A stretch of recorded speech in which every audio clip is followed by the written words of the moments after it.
Well, it's a tough act to follow the Quran, but I will do my best. The freedom of speech is our fundamental bulwark against tyranny. It is the one protection that we have in the United States and in other Western nations to varying degrees, and in other nations around the world in some places. It is our fundamental protection against the government being able to do whatever it wants and to crush dissenting voices. Any group that is beyond criticism, any individual or group or policy or belief or anything that is beyond criticism can work its will without hindrance upon those it opposes. And that is the very definition of tyranny. We are far closer to this in the United States today than most people realize. People say, well, we have the First Amendment, and so really you got nothing to worry about because this First Amendment guarantees the freedom of speech, and therefore no tyrant will be able to crush dissent and work his will untrammeled upon the American people. But the thing about the First Amendment is that it doesn't enforce itself. It doesn't interpret itself. It does not protect or defend itself. And it can be legislated away just as much as the Second Amendment has been in many areas of the United States. If you want to buy a handgun for your own self-defense in New York City, or probably Los Angeles, you're out of luck. You can't do it. And you can say all you want that you've got a Second Amendment right to bear arms. Nobody cares. There are all these exceptions to it. The same thing not only can happen, but is happening in regard to the First Amendment today. And it is happening in particular and by the energy of, most notably, the Organization of Islamic Cooperation, which is the 57 government Muslim body that is the largest voting bloc today and has been since the collapse of the Soviet Union in the United Nations. The Organization of Islamic Cooperation has been embarked for several years now on a concerted and active effort, a multi-pronged, multifaceted effort to destroy the freedom of speech in the United States in particular and in the West in general, and to compel Western states to criminalize criticism of Islam. And the reason why they want to criminalize criticism of Islam is because criticism of Islam is forbidden in Islamic law. If I were to stand up and say that this section of the Quran that was so ably recited by Kasra is hateful because it enjoins warfare upon Jews and Christians, in verse 29 that was up there before that, and that it says that the Jews and Christians are under a curse because they believe, supposedly the Jews believe in Ezra as the Son of God, at least so it is asserted in this verse, and Jesus as the Son of God by the Christians, they are under Allah's curse. If I say, well, that's a hateful thing to say and can incite to violence, well then, that, under Islamic law, is blasphemy and carries the death penalty. Thank you. Now, in Islamic law, criticism of Islam is forbidden, particularly to the unbelievers.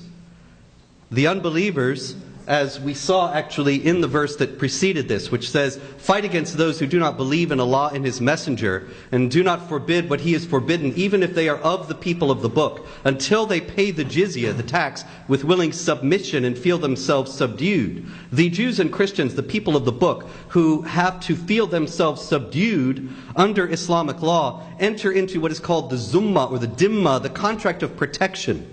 The contract of protection is kind of like the contract of protection that Don Corleone offered to the shopkeepers in Lower Manhattan. If you don't get out of line, if you pay into the system, you will not be killed. If you do, your life is forfeit. The non-Muslims who submit with willing submission, they pay the tax, the jizya, and they feel themselves subdued. Their lives are protected in the Islamic State. But if they stop submitting and feeling themselves subdued, and if they start to speak out and say, wait a minute, this is unjust. I believe in equality of rights of all people before the law, and I'm being oppressed. then their lives are forfeit. They are not submitting. They are not feeling themselves subdued. Criticism of Islam is forbidden as an act of rebellion by the non-Muslims under Islamic law. The Organization of Islamic Cooperation is trying to bring Islamic law to the world, because the Organization of Islamic Cooperation obviously believes that Islam is the true religion and that all of us would benefit from living in an Islamic state. They are trying, because they cannot, the Islamic states of the world cannot militarily conquer the United States or Western Europe at this time. They are trying by various other means to bring elements of Islamic law to the West and impose them upon us. Principal among these is this Islamic blasphemy law, that criticism of Islam ought not to be allowed and is punishable by death. In accord with this, the Organization of Islamic Cooperation has introduced, for several years running now, non-binding resolutions at the United Nations calling upon member states to criminalize what they call incitement to religious hatred. There have been various formulations of this. That's one of the most recent. Defamation of religions is another, religions in the plural, although the only religion that ever gets its nose out of joint after being supposedly insulted is Islam, so we all knew what they were talking about. But in any case, the resolutions were always opposed by the United States on free speech grounds. And they were saying, if any group, if any idea, if any ideology or belief system is placed above criticism, then from that privileged position, it can work its will untrammeled on the rest of us, and that would be bad for free societies and free people. However, last year, the Obama administration signed on to the latest of these resolutions, Resolution 1618, at the United Nations, and it was passed. Now, the United Nations, at this point, this is a showdown that's going to have to come, because the U.S. Constitution says that treaties that the U.S. signs have the force of law in the United States. And so what the showdown has to happen is, will the United Nations rulings supersede the U.S. Constitution? That has not yet been decided, but it's coming down to it. Because Resolution 1618 binds the United States to work toward criminalizing criticism of Islam or incitement to religious hatred. Now, it's the same thing. Obviously, nobody is in favor of hatred. Lots of people think that I am. It's not true. But hatred is the means by which this whole tyrannical idea of restricting the freedom of speech is advancing, by calling it hate. Hate is in the eye of the beholder. I can say that that's hate, and you might say, if you're a Muslim, no, no, no, that's the beautiful word of Allah. And it's not hate. Who gets to decide? That's the key question. Who gets to decide what hate is? They're the ones who have the power. They're the ones who are in control. The people who get to decide what constitutes incitement to religious hatred under Resolution 1618 of the UN, they are the ones who are defining what is acceptable thought and what is not, what is acceptable in the society and what is not, and they are the ones who have the power, in other words, to control and restrict the freedom of thought and thereby the way in which the society develops in innumerable ways. Since obviously if some things are forbidden to be thought, then they're not likely to lead to policy. So anyway, the United States, the UN resolution says, well, countries that have things like the First Amendment, they obviously have to respect that.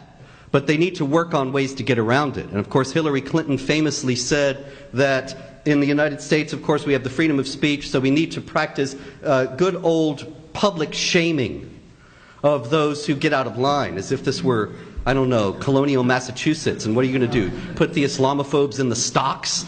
But in any case, public shaming, she said. But obviously all this is moving toward restricting the freedom of speech. All it takes is a hate speech law. And here again, whatever is hate is, whoever decides what hate is, they're the ones who are really the tyrants in control of the whole public debate. The hate speech laws have already come to the United States in the guise of hate crimes laws. There are already hate crimes laws on the books.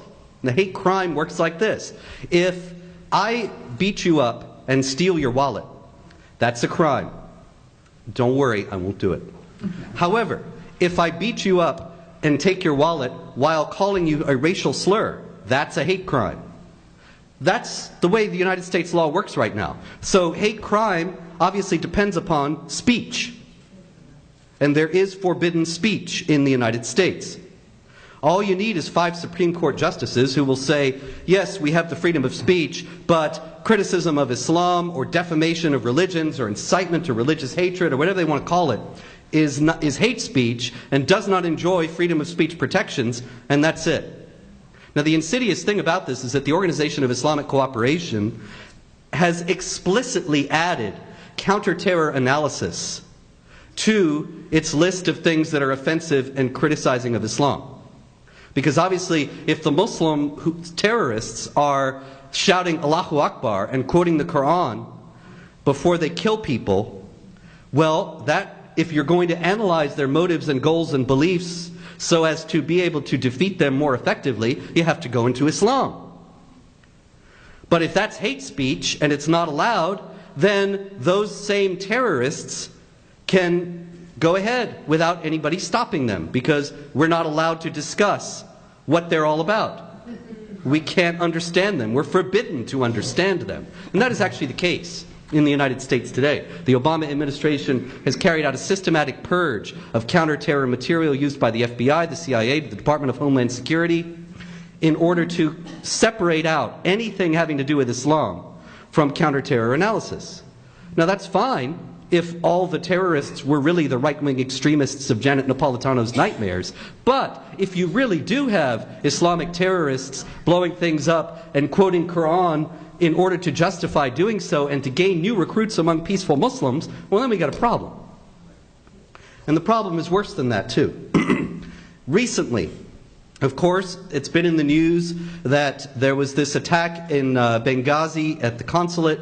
4 Americans were killed, and it seems as if the Obama administration knew right away that it was Al-Qaeda and covered it up. And the extent of which this is an issue or a political football or anything like that, that actually is not really something that concerns me. What concerns me about this is that it was covered up in the way that it was. Because one thing we do know that they did not kill Ambassador Stevens and the 3 others about was this Muhammad video. This Muhammad video had 17 views on YouTube when it became an issue. Yeah, you can look it up. And nobody cared about it. There are also thousands of things like it on YouTube. Search around and you'll see. So why did the Obama administration, if they knew from the CIA that it was Al-Qaeda right away, which seems to be the case at this point, why did they come out, and all of them, Obama, Clinton, Susan Rice, Jay Carney, and others, they all said, it's the video, it's the video, it's the video. People were enraged about this video. The tacit lesson there, the signal, the implication, the subtext is, it was our fault. If we would just shut up about Islam and stop bothering them about Muhammad, then the ambassador would be alive today. It's up to us. And this is the lesson that the Organization of Islamic Cooperation is actively trying to teach, as absurd as it sounds. And it is absurd. I'll tell you, recently Iran's Press TV, which is an official television station of the Islamic Republic of Iran, they ran a story about this whole controversy.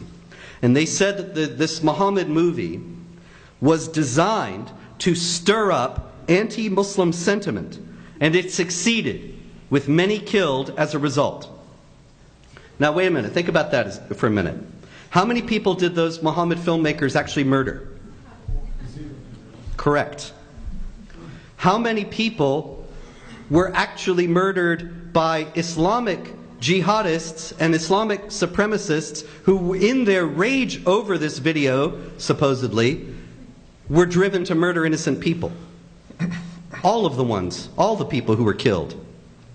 But the Iran's press TV says the movie was designed to stir up anti-Muslim sentiment, and it succeeded, with many killed as a result. Even if the movie were designed to stir up anti-Muslim sentiment, nobody needed to have been killed as a result.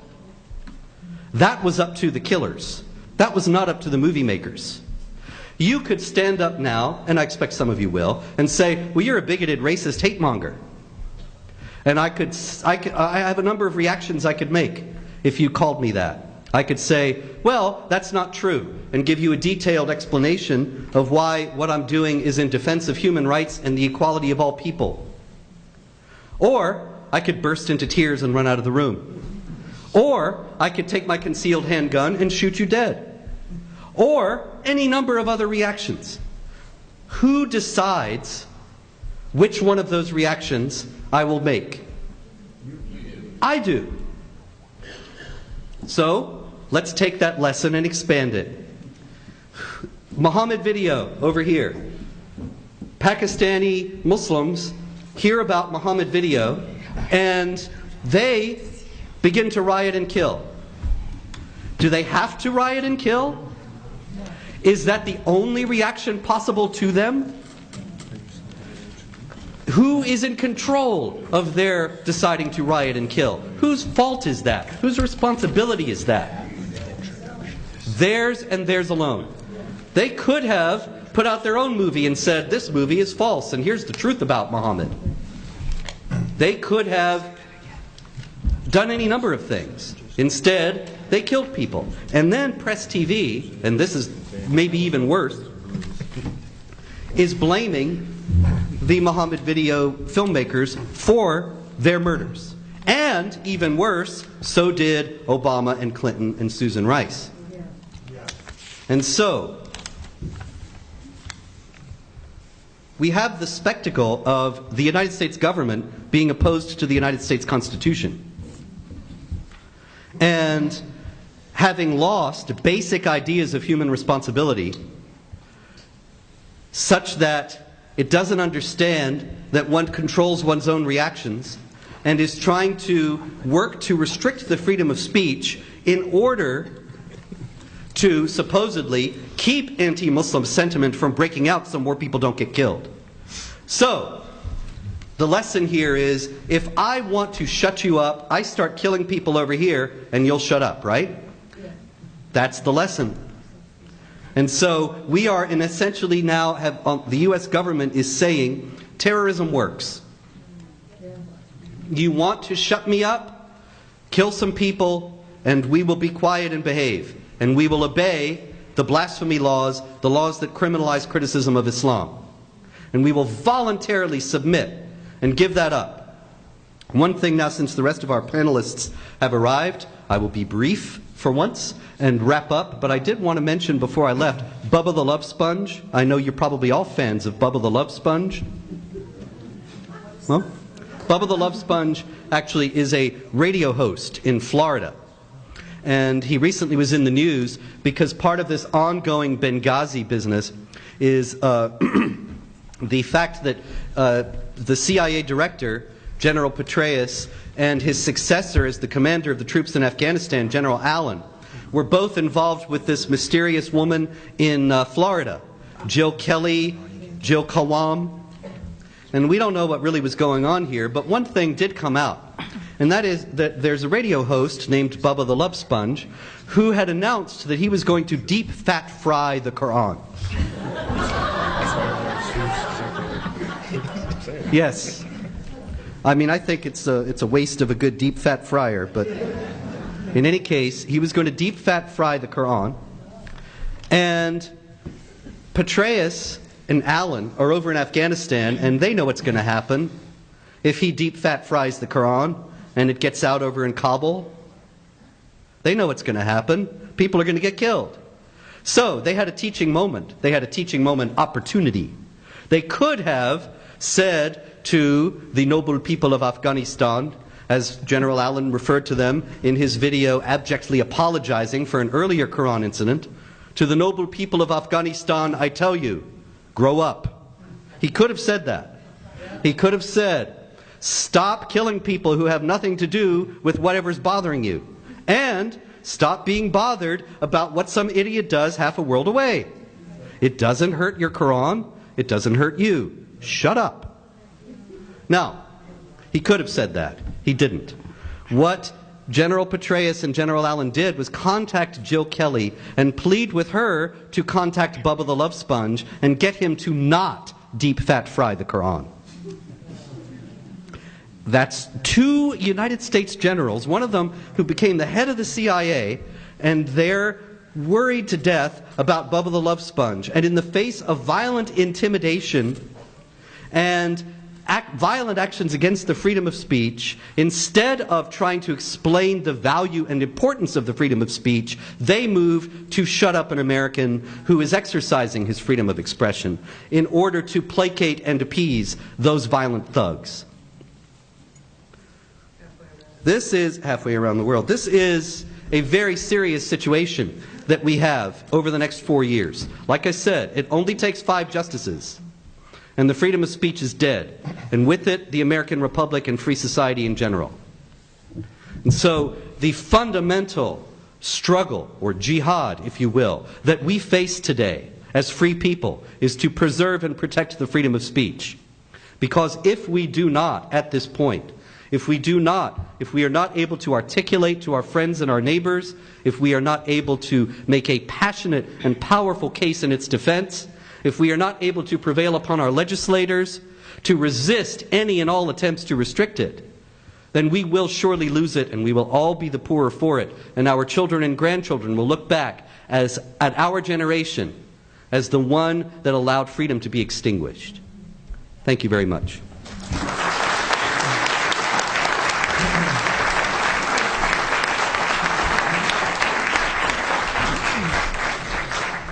Good evening, ladies and gentlemen. We're kind of moving backwards in the sense that I'm going to be introducing people after their speeches now. I was driving here with Nani Darwish and we got a little bit lost, but we figured out there were some suspicious people tampering with our GPS before we left. Ladies and gentlemen, a great honor to be here, and I guess I'll just very briefly say, since we've already started our panel on freedom of speech versus blasphemy in Islam. Robert, have you been introduced yet? No. Hi. For those of you that don't know, Robert Spencer, great modern-day warrior on behalf of freedom and liberty. He's the director of Jihad Watch, a program of the David Horowitz Freedom Center. He's the author of 12 books, including 2 New York Times bestsellers, The Truth About Muhammad and The Politically Incorrect Guide to Islam. And his latest book is Did Muhammad Exist? An Inquiry into Islam's Obscure Origins. But you've done a biography about Muhammad, but also the question, did Muhammad exist? But it's not contradictory, right, Robert? No. Can you speak on that for a minute? Is this thing on? Yeah. No, it's not contradictory in the least. The Truth About Muhammad explains what the earliest Islamic sources say about Muhammad, which is good for us to know because there are people around the world who wish us ill on the basis of what they believe Muhammad said and did. And so in the course of researching that book and wanting to base it on the earliest available Muslim sources, I found that actually those earliest available Muslim sources were not all that early and were very historically questionable, to say the least. So I returned to the question in Did Muhammad Exist? And examine the historical value of all that material. It's important to know what it is, again, because Muslims believe it, and that impinges upon all people. And then it is also important to know its historical value for a variety of reasons involving what we do about the jihad threat. And so The Truth About Muhammad and Did Muhammad Exist? Available at any self-respecting bookstore. Get yours now. Now, not to bore the audience too much or too much of a distraction, but Robert, I think it's an interesting detail out of your own life that you had begun your intellectual journey in part looking into Islam, becoming a Muslim. Am I correct? Oh, yeah. Can you speak on that for 30 seconds or a minute? Well, I used to believe in Muhammad, but not like that. I used to believe that Muhammad existed. Is that what you mean? No, I mean, but in the beginning. Oh, you mean the very beginning? Yeah. When you started... well, way back before any of you were born, when I was in college. I started to read the Quran. I had a lot of Muslim friends, and started to read the Quran simply as sort of spiritual quest mode, but ran up against a lot of material like what used to be up on the wall, and it also resonated with my family's personal history as being from the Islamic world and having been exiled for declining the invitation to convert to Islam. And so I ended up not converting to Islam, except inadvertently one day. Is that a long story? Or? It's a short, very briefly. Okay. I was just showing off that I could say the Shahada, the Islamic confession of faith, in Arabic. And so I was having lunch with my friend Mahmoud, and I said the Shahada in Arabic. And he said, "Oh, you're a Muslim now." You know, the Shahada is, "There's no God but Allah, and Muhammad is his prophet." I'm not going to say it in Arabic because there might be a Muslim in the room. If you say it in the presence of a Muslim male, then you're a Muslim. And so I said, "Wait a minute, I didn't mean it. I was just showing you I could say it." He said, "Doesn't matter. You said it. I'm a Muslim. I'm the witness. You're a Muslim." And so now you know, I too am an apostate. Thank you, Robert. And as you see, there was another potential career as a stand-up comedian. Ladies and gentlemen, two other heroes here with us this evening. Raymond Ibrahim, a Middle East and Islam specialist and author of The Al-Qaeda Reader, a book which which exposed Al-Qaeda's doublespeak based on their own words. Formerly, he was an Arabic language researcher at the Library of Congress and then the Associate Director of the Middle East Forum. He's born in the United States to Egyptian parents. He is fluent in Arabic and has traveled regularly to and is intimate with the Middle East. He's currently a Shillman Fellow at the David Horowitz Freedom Center, and he writes regularly for Front Page Magazine. He's also, as you can tell, a former bodybuilder. And he told me that we don't even need security tonight. No, Jamie, I'm the former bodybuilder. But you should all know that Raymond never wears a suit because he just can't fit into one because he continues his bodybuilding. And on my left, with whom I got lost this evening, but it was a spiritual journey, Nani Darwish, an Egyptian-American human rights activist, founder of Arabs for Israel, and director of Former Muslims United. She's the author of several books, including her latest, The Devil We Don't Know, The Dark Side of Revolutions in the Middle East. And I'm, by the way, Jamie Glazoff. I'm the editor of FrontPageMag.com. And I think we'll let Nani catch a couple more breaths, and we'll let the bodybuilder go. Okay?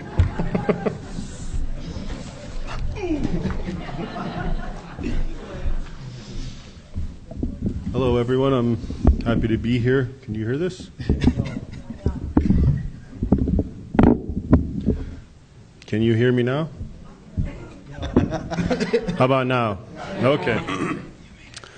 Okay, the topic that I'd like to discuss is something of basically a great irony insofar as this whole business about Islam and defamation and blasphemy. And it's an irony that I believe is wholly missed on Muslims, first and foremost, which is basically that if, as the OIC, as we heard, and any number of other Islamic organizations and bodies wish to enforce and create a defamation law for religions, because as Robert just pointed out, they always say we want all religions protected, but of course in reality it's for Islam.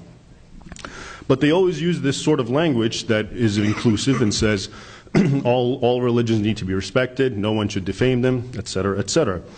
And so the irony, of course, that I'd like to discuss is if this law ever came to pass, and if there was any logic involved in the world, Islam itself would be completely banned, because it is the only religion that is fundamentally based on defaming and disparaging and blackening every other religion. And this is one of the greatest irony that I fail to understand how so many people are missing, especially Muslims.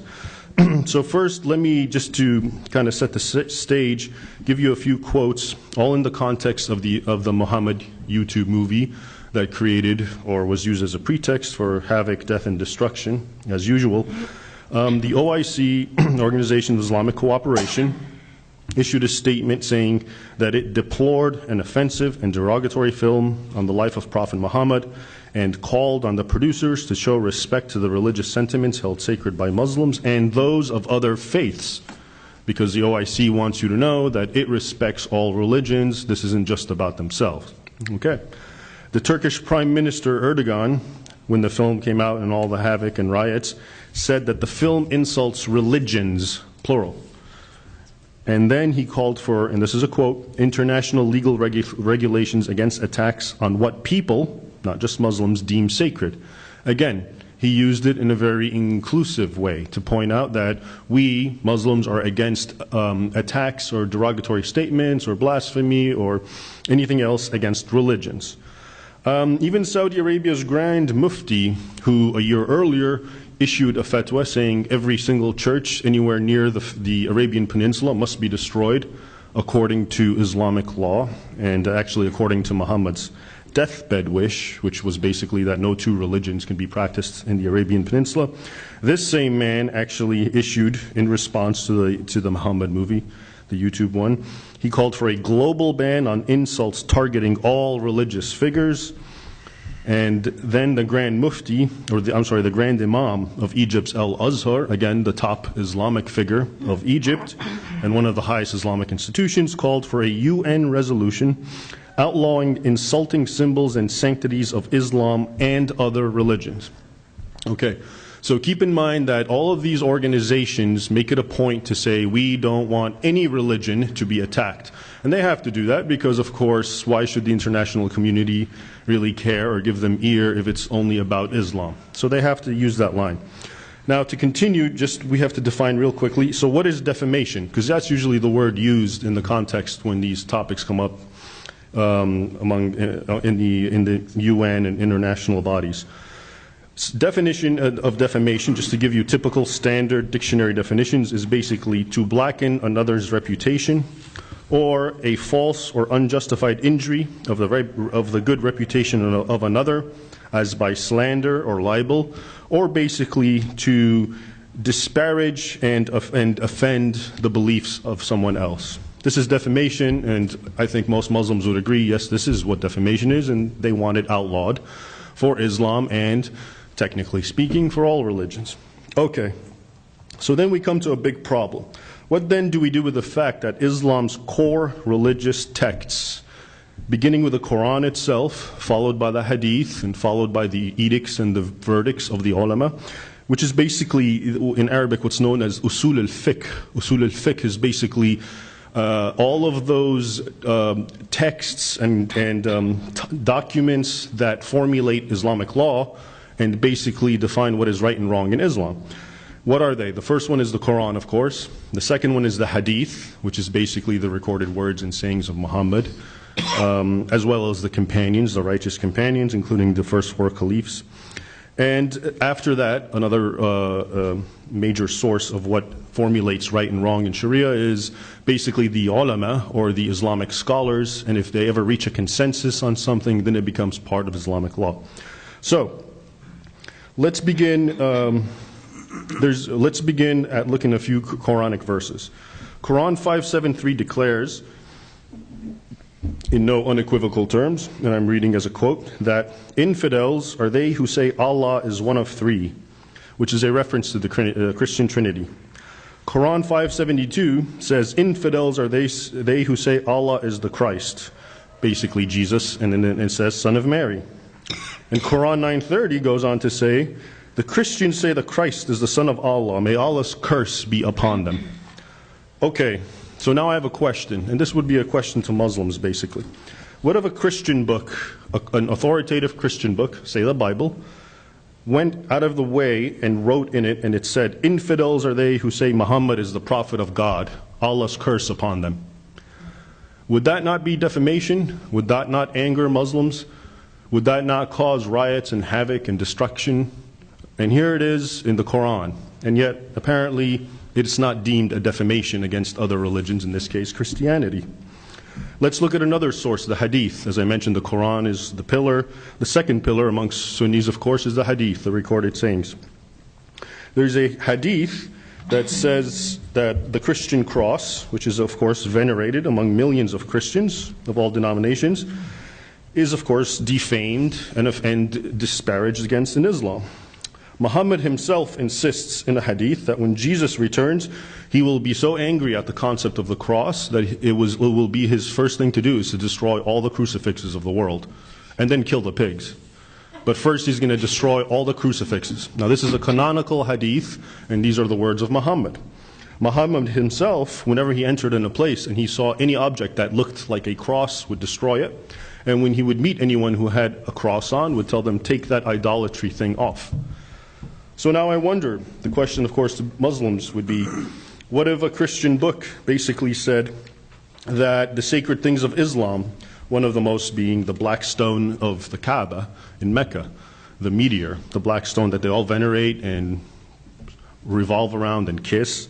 What if someone said that, what if a Christian book said that Muhammad, when he returns, is going to destroy the black stone because it was a piece of idolatry? What kind of reaction would that prompt among Muslims? Would that be something that you can just ignore and brush aside, no big deal? Or would that actually create a lot more havoc than we've seen so far?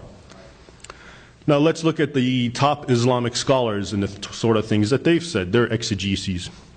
One of the most famous, of course, is Ibn Kathir, known as Ibn Kathir, and I think he thrived in the 13th century. Now, he actually, based on some Quranic verses and hadiths, his interpretation is that Muhammad said he will be married in paradise to Mary, the daughter of Imran. And of course, Imran and that whole kind of understanding in the Quran means Mary, the mother of Jesus. She will basically be one of Muhammad's many wives. So a question, what if a Christian book said that one of Muhammad's wives, precious young Aisha, the mother of believers, is in heaven married to a false prophet and married to him, and this came out in a book about a book really saying that Muslims, your wonderful Aisha, the wife of prophet, the mother of believers, is married to some guy in heaven, and she's just one of his many wives, not Muhammad, some other guy. Now, and these sorts of things are not, I've quoted to you from the fundamental sources of Islam, the Quran, the Hadith, and the words of the ulama, and the verdicts that they've issued in their fatwas. And this sort of thing has, these are classical documents now I've told you of, but it really doesn't end there.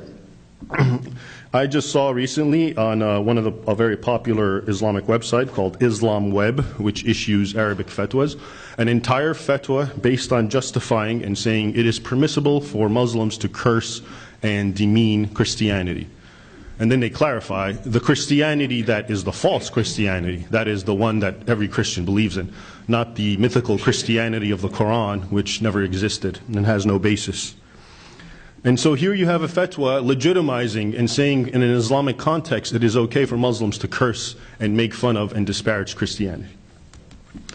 So what do we do with this? Now the greater irony of all this is that what has caused Muslims to riot and destroy and havoc and all this? Cartoons, movies. Now the people who drew these cartoons, the people who make these movies, they are representative of only themselves. They don't represent Christianity, they don't represent Judaism. They're people who they have no authority insofar, they're not theologians, they have no grounding, and they're just sole individuals who represent only themselves, and they made things like a movie or they made a cartoon and it created mass riots and havoc. Okay? Now this is the great irony to me, and yet here we have the fundamental core text of Islam. The entire Islamic worldview based on extremely disparaging things about other religions. I mentioned, I just focused on Christianity, but of course I could point out that in the Quran, in God's Word, Jews are monkeys and pigs. That's also a bit offensive, you would think. How would Muslims react if the Bible said Muslims are monkeys and pigs? And those who say that Muhammad is the prophet of Allah are infidels. Allah's curse on them. So you have to understand that there is an immense and absurd, in my mind, discrepancy in this whole debate. That if they really want to push this to the limit and say that we want to ban anything, any document, anything that basically offends religions, plural, Islam is going to have to go, or at least big chunks of its texts, and that's not something I believe Muslims want. So I think this is the issue that needs to be brought up, and this is one of the topics I think when this blasphemy issue comes about, people should actually try to remember this, because to me it's just ludicrous to hear people complaining about one man who made one movie and doesn't represent anything except himself, and all of a sudden the whole world has to stand up as Muslims riot and burn and kill, and then the core essence of their religion is built on defaming everyone else in very ugly terms. And it just, of course, doesn't end with defamation. I wish it did. There's, of course, as we saw, the opening verse, Quran 9:29, where it says, "Fight those who do not believe in Allah or in the last day, and who do not consider unlawful what Allah and His Messenger have made unlawful, and who do not accept the religion of truth, which is Islam, from the people of the book," which is basically Jews and Christians, "until they willingly pay tribute or jizya and feel themselves utterly subdued." So here we have books, a religious book that commands people to not only curse and to condemn and to say all terrible things about other people's beliefs, but it also incites them to go on the offensive and violence and to subjugate them. And I think it is this issue, Islam's perceived divine right to defame and destroy, that the international community should be addressing, not silly cartoons and not silly films. And I think that's kind of that's one of the topics I'd like to see brought more into this entire debate that I don't see, because the hypocrisy is just overbearing, in my opinion. And that's it. Thank you.